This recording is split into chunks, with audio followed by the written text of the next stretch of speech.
Alright, good morning to you all. It's Monday, 9:52 a.m. and let's see what our weather report looks like today. It's fantastic. The weather's just been beautiful the last few days. 82 degrees, feels like 85. We'll snapshot that and take a look at the day. Yeah, 57% humidity. It's pretty good. Feels a little more humid than that to me, but you know, I'm no is it hydrometer? I haven't been vlogging much lately. I haven't been in a vlogging mood.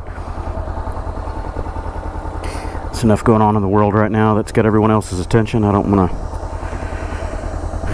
make light of any situation, so I've just been staying out of the arena. But anyway, I'm headed out. I need to go put fuel in this. Probably got enough to do what I need to do today. I'll go ahead and fill it. Got to go down to the Galleria area, meet somebody for a work appointment, and then we're going to have a late breakfast, early lunch, something, I don't know.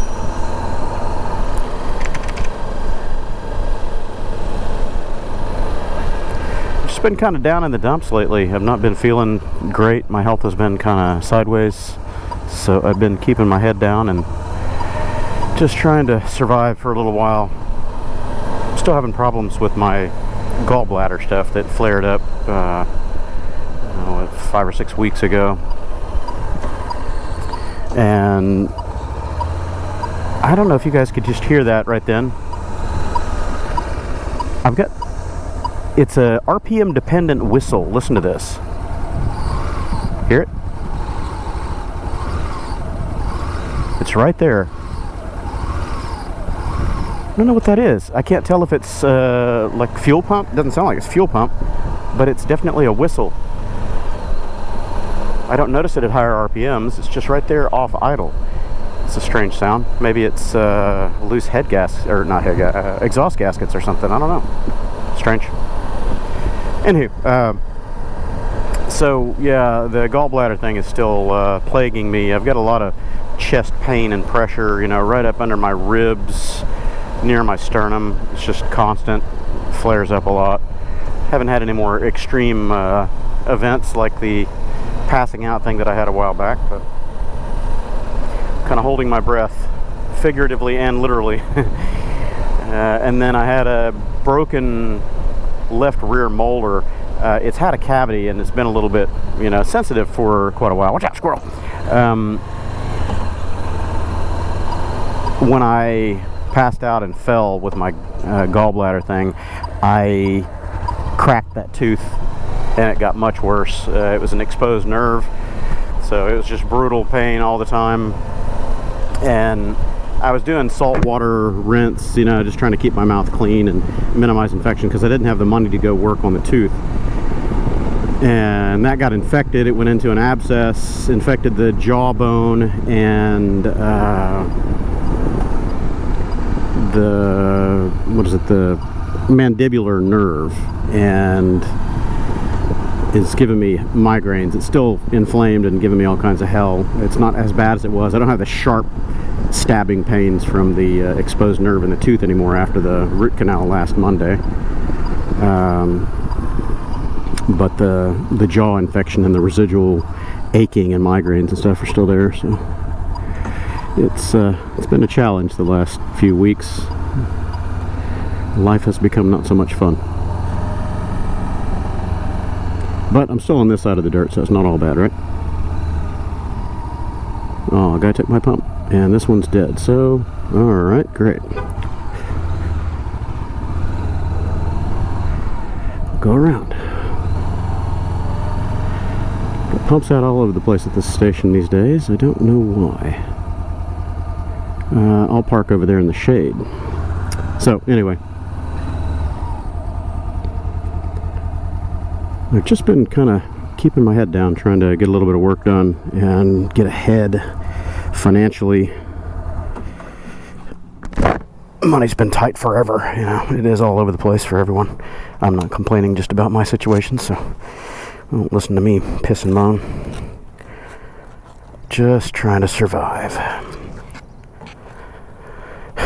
The boys went out for a camping weekend, just this past weekend, and I was hoping to join out there in Louisiana, but timing and money and my health and everything just did not work out, so I didn't push my luck. It would be a little bit of a risk to get way out in the middle of nowhere right now and have a gallbladder thing or whatever happened. All right, please lift nozzle. I shall do that, and we'll feed it some mid-grade as usual. I've been running it pretty hard and fast the last few days. My fuel economy isn't anywhere near where it used to be, or where it usually is, I should say. It was reading 47, 48 or something like that on the little trip computer here, which is pretty low. It's usually up around 52, 54, somewhere in that ballpark. But I've been running hard and fast with crazy cagers in Houston. 85, 90 miles an hour everywhere on the highway.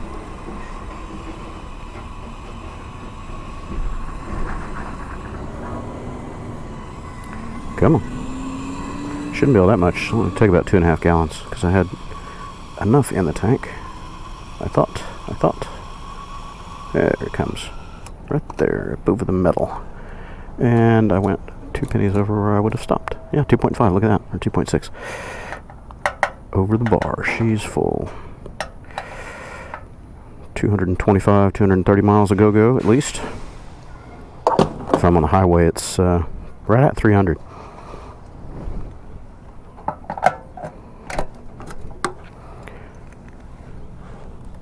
Still need to find another place to put this phone mount. It's right in my way.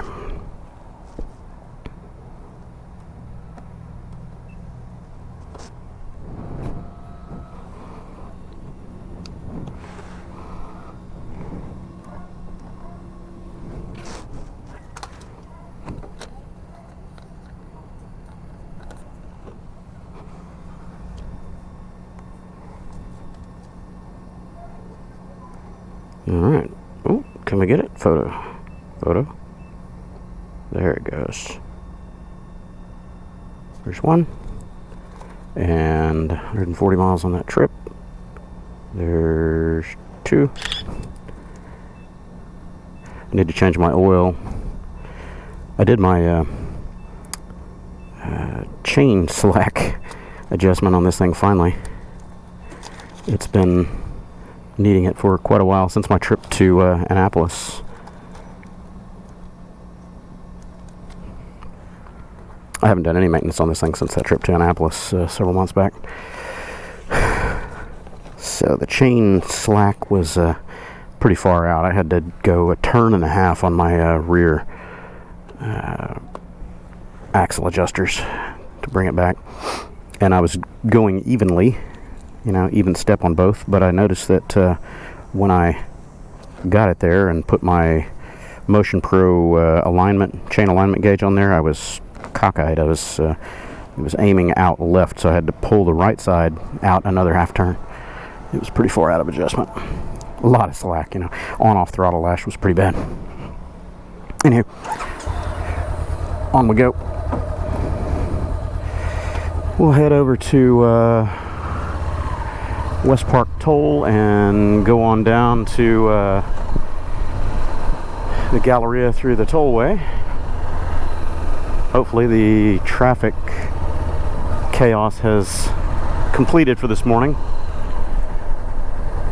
The West Park Toll gets pretty congested for rush hour in the mornings, but it's almost 10 o'clock, so it should be gone.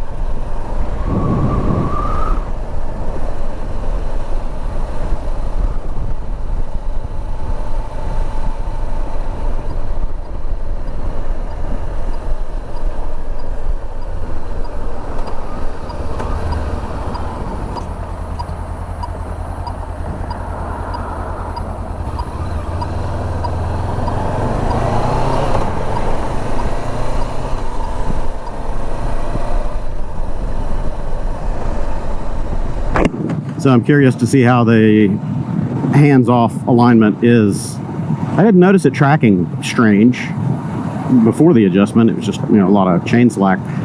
So I'll get it out on the highway. Hopefully if there's not a lot of lateral crosswinds, I can go hands-off and see if the bike is dog-legging or tracking funny.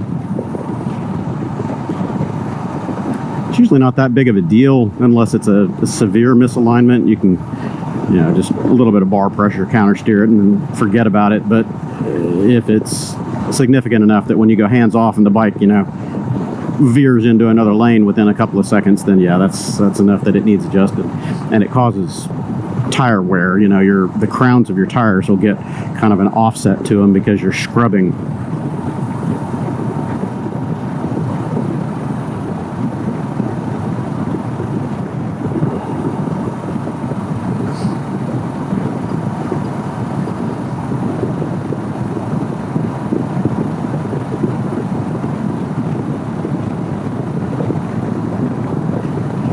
I suppose I could have taken the Silverwing for a scoot commute this morning. I didn't think about it. I was already in the middle of doing the chain adjustment on this one. I was going to do it yesterday, but I just, you know, I haven't had any anima, no gumption, no desire or motivation to do anything lately. I've just been kind of out of it, down in the dumps. YouTube screwed my channel up, or my AdSense account, how I get paid by the advertisements.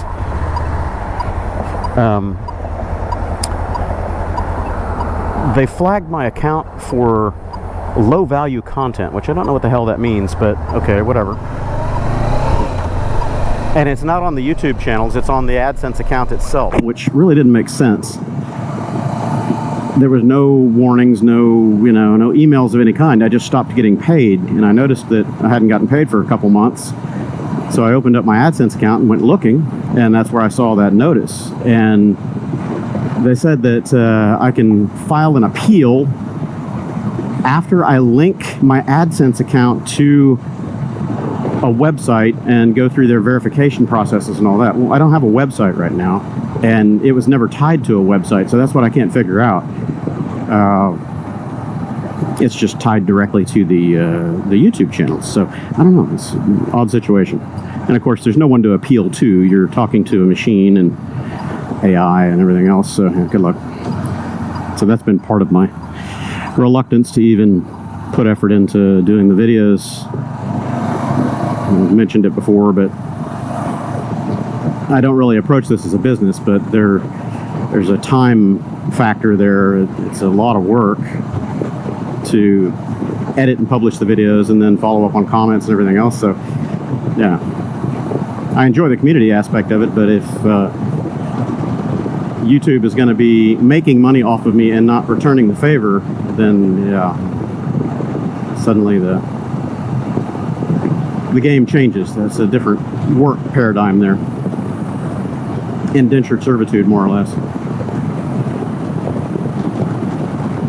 So anyway, hopefully that'll get sorted out. I've seen a couple of community notes over the last few days about other people having similar issues, and YouTube even sent something out saying that channels that were removed because of misleading content, or AI deep fakes, or whatever it is, I don't know, those channels were mistakenly flagged by an AI, and they're working to restore all those channels. Well, that wasn't really my situation as far as the mechanics of my problem. Mine was just the AdSense account that got suspended or flagged or whatever, and I don't understand how that is. So maybe it'll sort itself out. I'm not really sure. I haven't seen any transactions come through the bank, so I'll figure it out. I'll go into the AdSense account and go digging through all the menus and see if there's another, re-verify option or something like that. But from what I've done with my clients over the last, decade or more, there are no verification or linkage options unless you have a website. So if you don't have a website that you're tying your AdSense account into for banner ads and stuff like that, there's nothing. I mean, it just, in your YouTube channel and your partner page, you put in your AdSense ID and that's it. There's no approval or verification process. Once you're in the YouTube partner program, you're verified. They take care of monetizing the channel, or checking to see if you're following the community guidelines and all that stuff. AdSense is just the payment side of it. So I don't know. Dead horse. I'll keep flogging it, but we'll see if it comes back to life.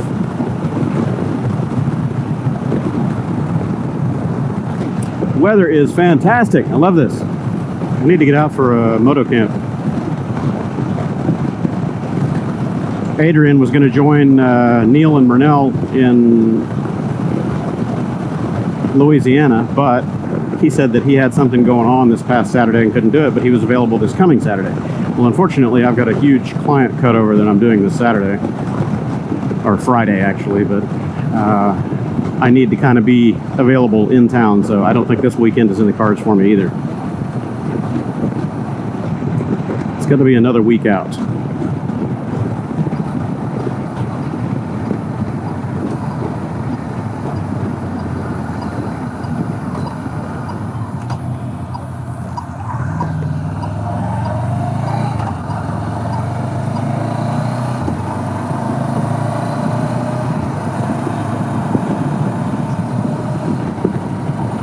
It's nice to not have all that driveline slack. It's not a hard thing to fix. You just gotta make it a priority. Put it on your to-do list.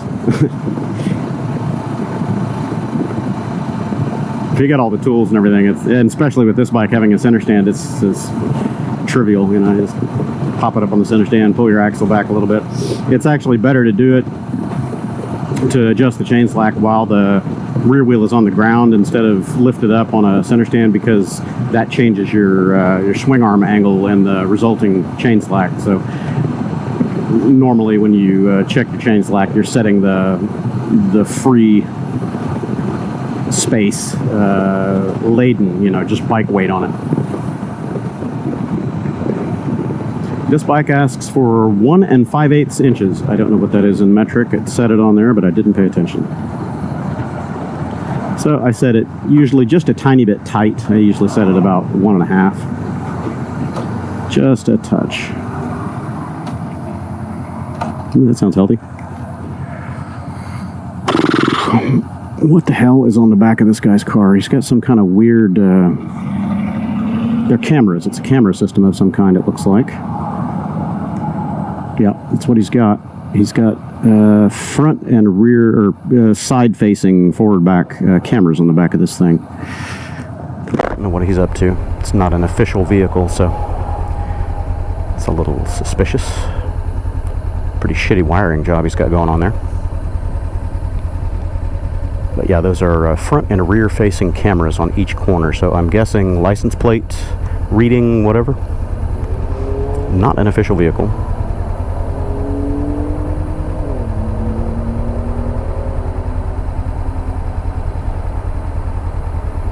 Makes you wonder what people are up to sometimes.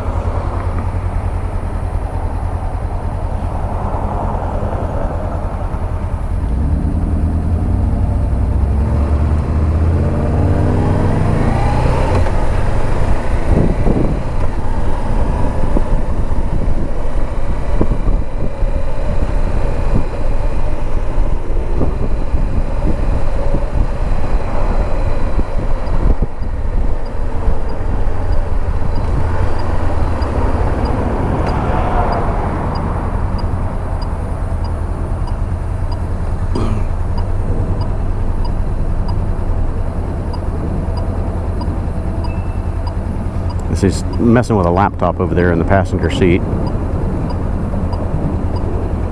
don't know if it's showing up on camera, but I can see him through his window. He's got a ruggedized laptop. Looks like a Tough Book or maybe one of the Dell XPS series. Hooked up to the camera system.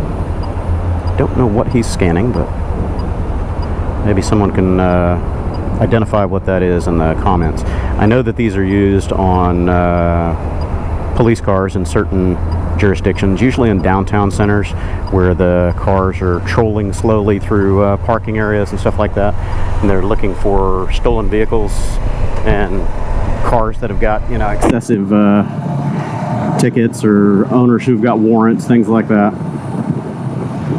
It's quite unusual to see it on a civilian POS,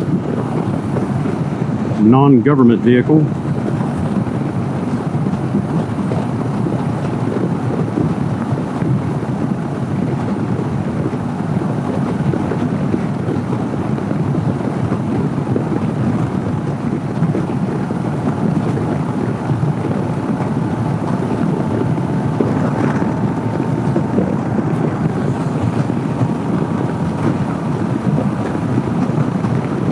I forgot to put my earplugs in. I was wondering why I'm hearing so much wind noise that I don't normally hear. That would do it. Okay, this is a protected area in here. I'm going to set my cruise control. I hate this Kyoko, by the way. Yeah, she's tracking true. A little bit of wind, but yeah, it's doing all right.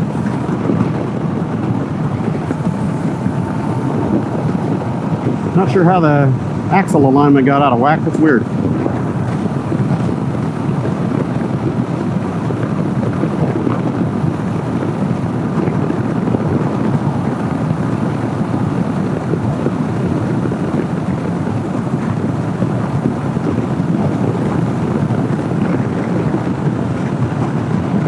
So I've been condensing and shuffling stuff in my garage, trying to make a little bit more space and clean it up. You know, just years of projects and disorganization have gotten out of hand in there. So finally getting it cleared out a bit. And I think my next motorcycle project is going to be the Honda CB125S, 1978 model.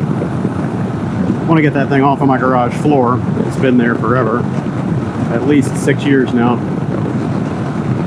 So I'm waiting for another check, you know, a little bit of money to free up, and I need to buy an engine stand for that bike. I'm going to pull the engine out of it, put it on the stand, crack it open. I don't know if I'll crack the cases. I'll kind of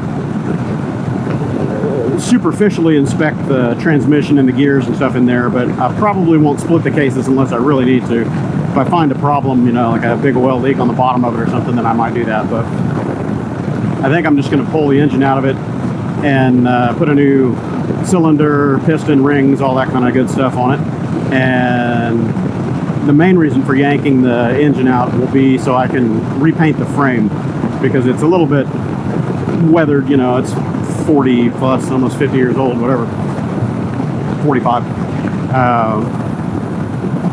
The lower portion of the frame, if I remember right, has just a little bit of rust from where the battery acid was leaking out of it, and it got on the swing arm. And I do have another swing arm that's in better condition, but I want to strip that original frame and have it powder coated or repainted. You know, I could repaint it at home, but if I decide to powder coat it, then obviously I've got to send that off somewhere because I don't have the facility for that. So I'll put that on the to-do list. I've shopped around on eBay over the last few years just looking for parts for that bike, and new old stock parts are available for it pretty readily. It's not a rare bike. It's somewhat rare here, but they were very popular in Europe and the UK and stuff like that. So a new old stock cylinder in the standard bore with a piston and all that is, I don't know, maybe 150 bucks total, including shipping. That's pretty reasonable. If I got a Chinese knockoff or something, I could get the whole kit for 60 or 70 bucks, but that's silly, you know. We're only talking about $75 difference. Go with genuine Honda. Most of the other parts I've got sitting on my shelf and in my project boxes. There's the one thing that kind of halted the project forever ago is I was searching for a fuel tank, a genuine fuel tank, preferably in the right color, you know, the same color to match the bike and all that. But the tanks are just not available. You know, they rust out, and everybody does reproduction tanks or cheap Chinese knockoffs or whatever. So I ordered a cheap Chinese tank, and when it arrived, it was beat to shit. I mean, I paid 80 or 90 bucks for it or something like that off of eBay or Amazon, I don't know, but it was beat up. It got scratched while it was in the shipping container. The bottom seams, you know, where they pinch the two halves of metal together, excuse me, hiccup, and they put the weld along that, you know, ridge. That seam or the ridge had gotten bent over, you know, so it really got beat up pretty good in transit. So I'll probably get another one. The original tank has perforations right back here by the seat to tank junction, where the seat had kind of rubbed on it over the years and made the metal thin, and it rusted out internally. And when I went to do the vinegar treatment on it and clean it out, it started leaking rusty vinegar water out of those little pinholes everywhere. So I could probably restore to that tank, you know, do some brazing on it, brass welding, whatever it is, but I'm not experienced in that. The left side cover has about a nickel size or quarter size punch out in it where the plastic is missing, broke through. So I was searching for original side covers because the plan was to keep that thing all original. Couldn't find any, so I got reproduction side covers for that. I'll just have to paint them and paint the aftermarket tank to be as close to original as possible. And if all that goes to hell, then I could make a brat bike or a little mini cafe racer out of it. But there have been so many of those done over the decades, and most of them are so poorly done, just awful, you know. I'd rather keep it original.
So I picked the 125 as the next project instead of the 1970 CL175 because the CL was going to be more of a teardown.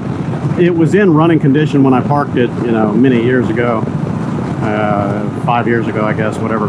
But I'm sure now the carburetors are going to have to come off and be rebuilt, and the wheels and tires need to be gone through. The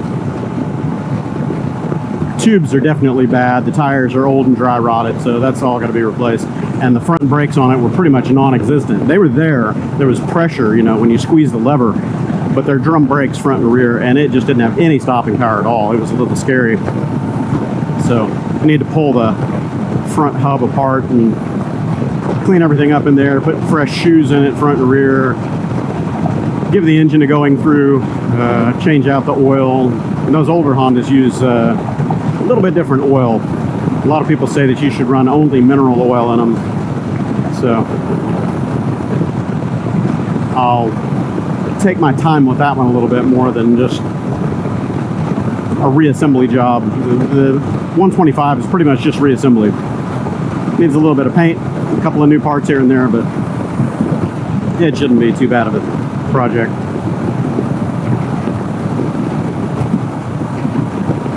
I'm anxious to ride that thing because I've never ridden a 125S. I wanted one so bad. I mean, just, I was lusting over it when I was 14, 15. In Oklahoma, we could get our driver's license, or motorcycle license, sorry, motorcycle permit, is what it was called, when we were 14. So I did as soon as I could, and I bought a brand new Honda CL175S, the Enduro little dual sport, because I did mostly dirt riding and it was a rural area, so a dirt bike made more sense. But looking at that CB125 on the showroom sitting right next to it, I was just lusting over it. And it wasn't that much more money. I think it was 250 or 300 bucks more. It was just a little over $1,000 back then, right at $1,000, something like that. But it wasn't as practical, and I didn't have a lot of money, and I saved up all I could from mowing lawns and trading in glass bottles and you name it. So I got the XL, but I always wanted the CB125. Never did get a chance to ride one. So when I saw this one sitting at I was in a garage sale listing on Craigslist several years back. I was there and waited like an hour and a half before they opened up the garage sale to be first in line for that thing. And I paid almost as much for it, 35, 40 years used as they'd cost when they were new. I think I paid $785 for it, $750, something like that. I can't recall. I got the bill of sale, but I don't remember. So yeah, 40 years later, it still fetched a new price. And that's only because it wasn't running. If it were running and in good shape, and this thing's a basket case, it sat in a storage shed, and got all rusted up and mangulated, and then it was transported from Alabama or Missouri, I can't remember, to here, non-running. Anyway, if it had been running, man, I think it'd fetch probably $3,000 or $4,000. They're rare machines here. 15 years ago, you could find plenty of CB125s and CB200s, CL200s, not CL, CM200s, the little twin stars. You could find them all over the place for a few $100. But that supply has dried up. There are no more to be found, and when you find them, they want a premium. The last one I was looking at was a I want to say it was a 79. I think it was a 79. Might have been a 80. It was a CB200T. The guy wanted like $4,500 for it. And it was in pretty good shape. It needed a little bit of work, but God, $4,500? I don't know. I love those machines. I rode one around for a long time. I never owned one, but a buddy of mine had one, and I had it by proxy for long periods of time, weeks and months at a time sometimes. Can we turn here? Yes, I believe we can. Yeah, we'll keep going. I'll come around. I need to get over there 2 streets. Yeah, I should have gone that way. Oh well.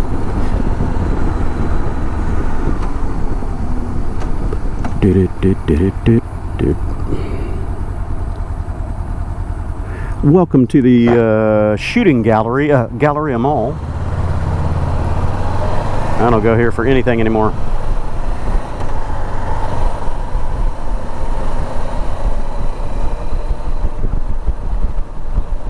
It's a nice looking area, but crime is just through the roof.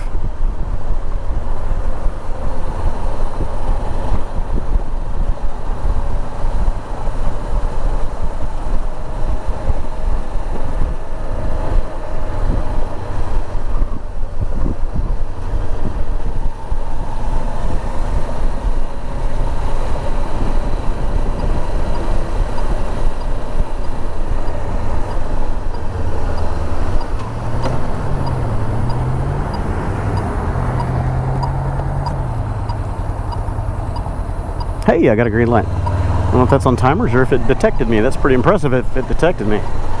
Usually these big intersections are not tuned for bikes.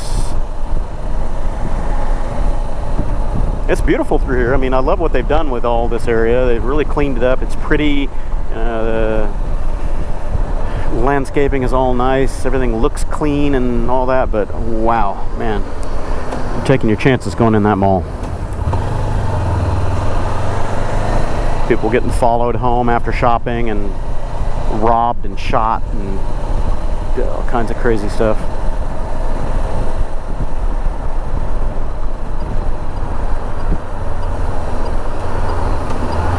need to go over to Bearing Hardware down the street today and get some more of my coffee. I haven't had any of my good coffee in a while, but paying $65-70 for a 5-pound bag of coffee kind of hurts. Like, damn. Yeah, it's cheaper than Starbucks, but not by a lot. And you get a lot more coffee. What would that be in Starbucks drinks? That would be about 15 Starbucks drinks, maybe. Not even that, because it's like $5 or $6 a drink these days. A dozen drinks, maybe. Get a lot more than a dozen cups of coffee out of a 5-pound bag.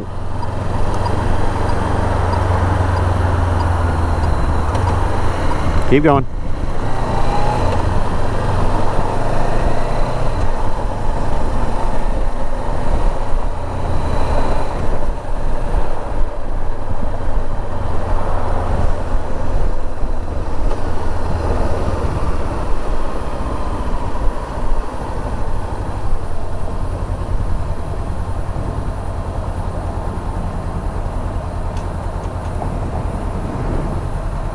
Oh, not a no-footer.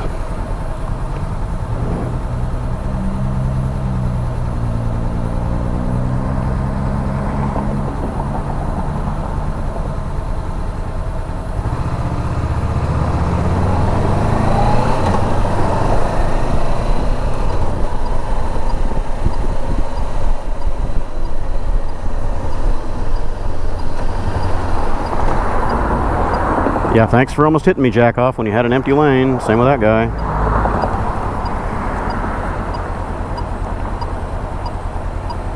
Houston drivers are so aggressive and disrespectful. Thanks for the signal. Oh, I guess she did put a signal. Ugh.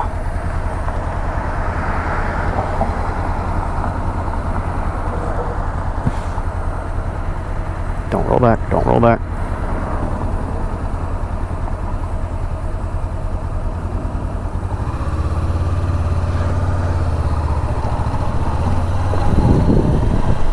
Okay, well, I've arrived. I'll park in here if I can make it past the edge of his truck without hitting anything. Don't drag it, don't drag it, don't drag it, don't drag it. All right then, time to work. Earn my next camping trip. Okay, well, first job done. Well, not done, but surveyed, let's say. And headed on to another.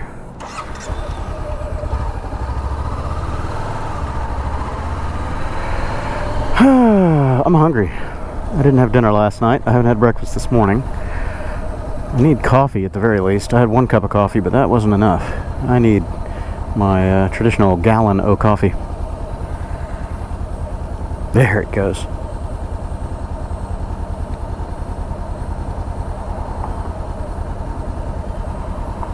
This battery's probably going to give up before we get to our destination, but I'm going to roll over to the Heights area.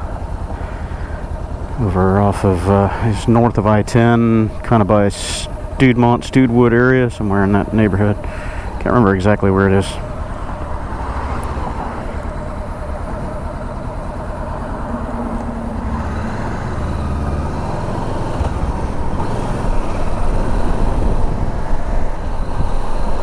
Which way are we going, Crash? I guess we're going this way, okay.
Somebody's smoking skunk weed.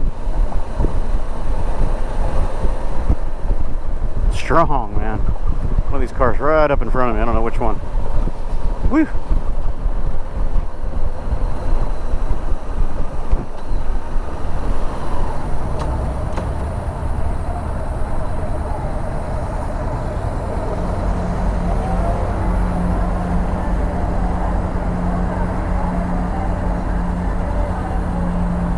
What kind of music are they playing on there? I can't hear what it is.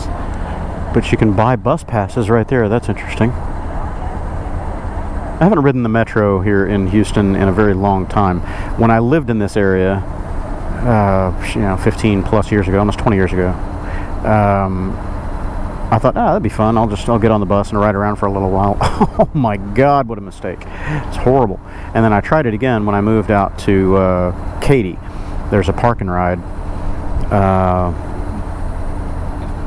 very close to where I live, just a couple miles away. And I tried it once. And I just could not believe the amount of depraved humanity that was on that bus. It was just unreal. A lot of crime, a lot of fighting, a lot of just bad mojo all the way around.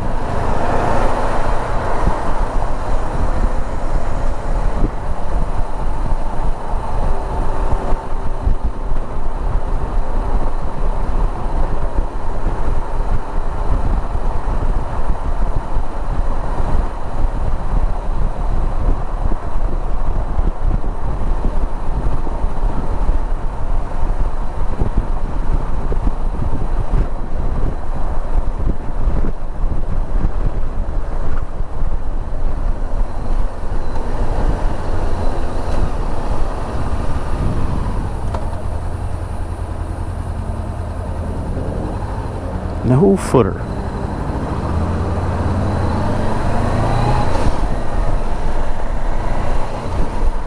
I barely recognize this area. They've changed it so much over the last 10 years. Just don't go through here anymore. I hate the Galleria area with a passion, so try to stay away from this.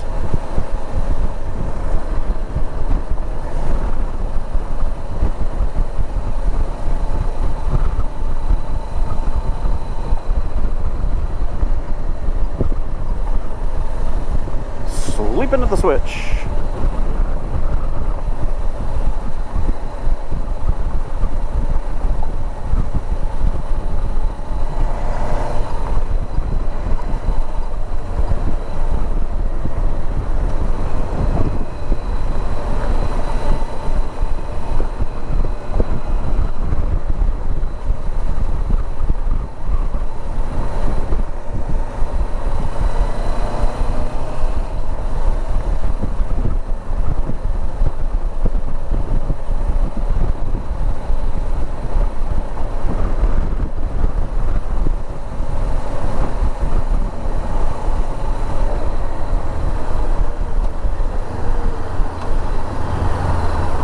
Yeah, I haven't been through here since they made this dedicated bus lane on this inside section here. It's different. So the bus lane is bi-directional, dedicated one way, the other way, but it's on this side of the median and the traffic is on that side. That's weird. Very asymmetric. You'd figure they would just put this on the other side of that median, but no. Okay. The bus lanes and tram lanes or train lanes, whatever, downtown and all through this area, they're so messed up, man. Just there's no rhyme or reason or logic to it. When you visit a lot of the northeastern cities in the country, there's logic to it. You can kind of understand where things are and why they are. Even Colorado, for that matter, the light rail in Colorado, it all kind of sort of makes sense. The rail and bus lines here are just roulette, man. It's crazy. And people that are from out of town that drive here always end up on the wrong side or, going down the train line or one thing or another. It's just, I feel sorry for them because, hell, I'm from here and I still get screwed up.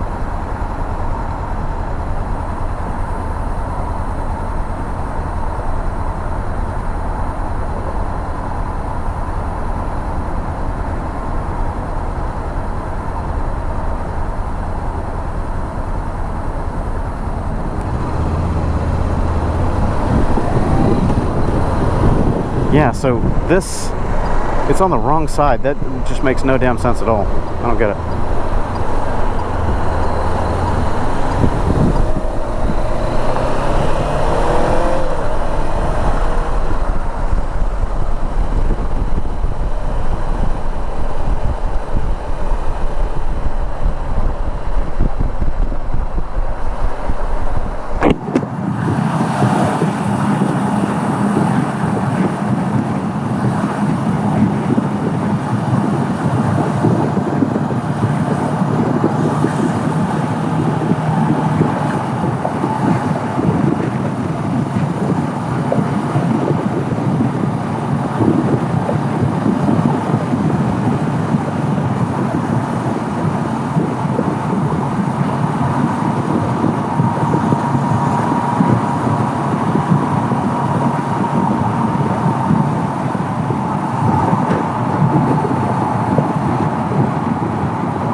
Big shake up on the other side today.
Fucking aggressive assholes left and right.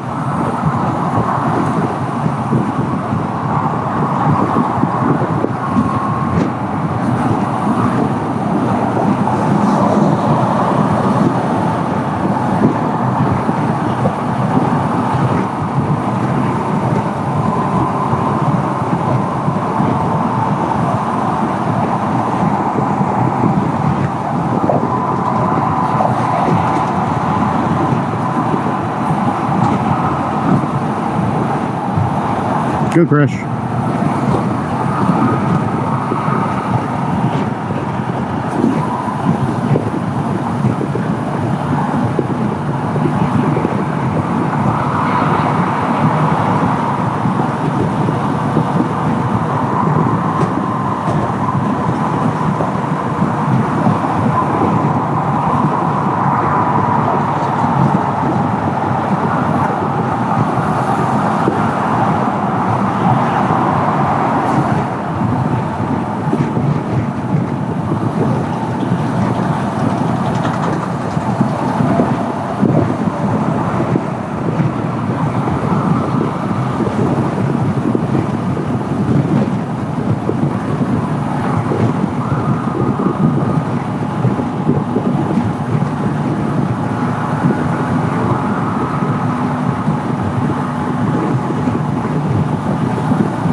All right, job 2 done. We went and grabbed breakfast. They don't have their hood shut on their car.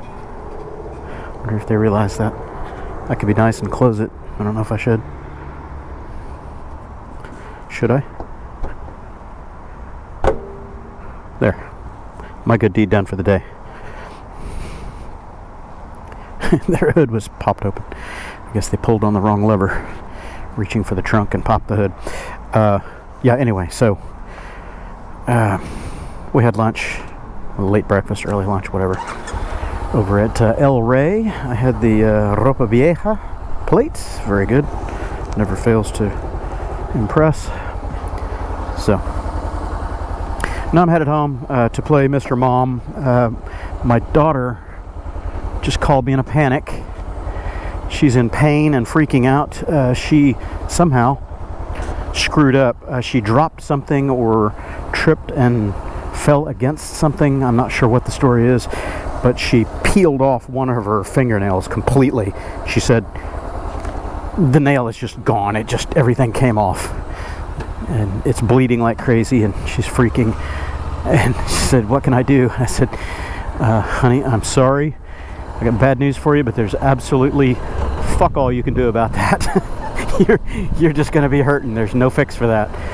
If you peel a fingernail completely off, you are just in pain, and there's no fixing it. You got to wait for it to heal. It's going to suck, and it's never going to grow right again. But I didn't tell her that.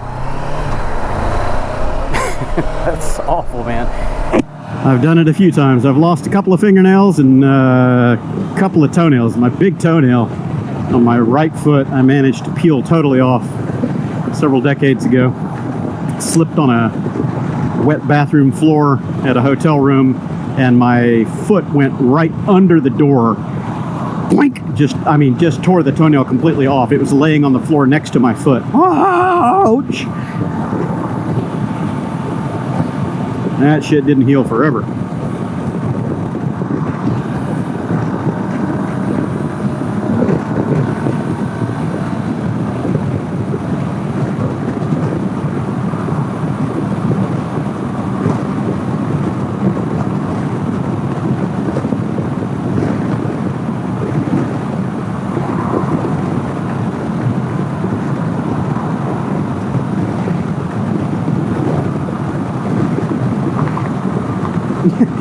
I was thinking about it, 30 years later, you know, that toenail still doesn't grow right. It's still all like wavy and messed up because the nail bed was damaged. I hope that's not what happens to her finger. I don't even know which finger.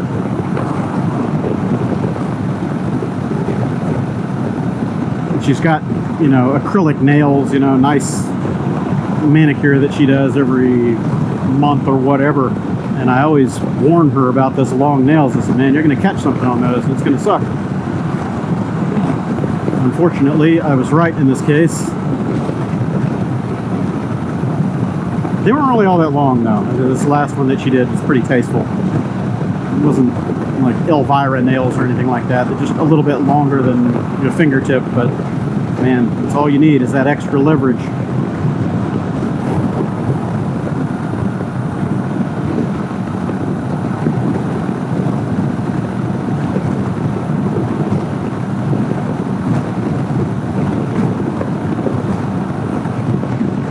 So I'll probably go over to Walmart and get some gauze and to do a little bit of Googling, find out some good first aid for that. She's going to need some kind of a painkiller, topical something, but that's raw now. Nail bed's been disturbed and ripped clean open, so I can't put normal topical stuff on there for a little while at least. I've got some lidocaine cream and things like that, but it's not good to put lidocaine in an open wound.